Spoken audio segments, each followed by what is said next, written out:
தற்போதைய அண்மை செய்தியை பார்த்துக் கொண்டிருக்கிறோம். புலம்பெயர் தொழிலாளர்களுக்கு ஆளுநர் RN ரவி வேண்டுகோள் விடுத்திருக்கிறார். தமிழ்நாட்டு மக்கள் மிகவும் நட்பானவர்கள், நல்லவர்கள்.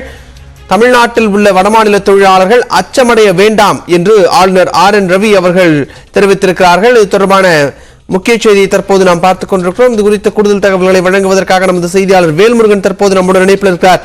வேல்முருகன், விவரம் என்ன? தொடர்ச்சியாக சமூக விரோதிகளால் தொடர்ந்து பல்வேறு பீதி அடையக்கூடிய வகையில கருத்துக்களும் அதே போல சில வீடியோக்களும் தற்போது சோசியல் மீடியால பரவப்பட்டது.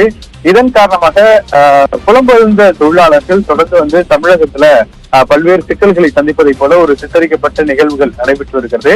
இதனால் பலர் தங்களுக்கு சொந்த ஊர் திரும்புவது போல ஒரு நிகழ்வுகள் நடைபெற்று வந்தாலும் கூட தற்போது தொடர்ச்சியாக கோழி பண்டிகைகளுக்காக அவர்கள் செல்வதாகவும் கூட தகவல்கள் சொல்லப்பட்டது. இந்த நிலையில தமிழக ஆளுநர் ஒரு முக்கியமான கருத்தை தன்னுடைய ட்விட்டர் பக்கத்துல வெளியிட்டிருக்கிறார். அதாவது தமிழ்நாட்டில் உள்ள வெளிமாநில தொழிலாளர்கள் பீதியடைந்து பாதுகாப்பற்ற உணர்வுடன் இருக்க வேண்டாம் என தற்போது தமிழக ஆளுநர் வலியுறுத்தி இருக்கிறார்.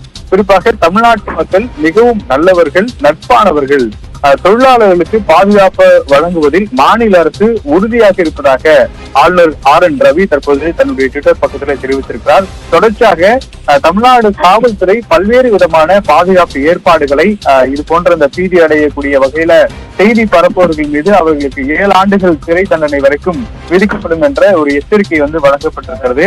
இந்த நிலையில தமிழ்நாடு முழுவதும் பரவலாக இந்த கருத்து பரவி வரக்கூடிய நிலையில அவனை தற்போது கண்டு குறிப்பாக பிற மாநில தொழிலாளர்கள் கண்டு பீதி அடைய வேண்டாம் என்ற வகையில தற்போது ஆளுநர் RN ரவி அவர்கள் தன்னுடைய ட்விட்டர் பக்கத்துல அவர்களுக்கு இங்கே பாதுகாப்பாக பணியாற்றக்கூடிய வகையில அந்த சூழல் இருப்பதாக அவர்கள் வலியுறுத்தி இருக்கிறார்கள்.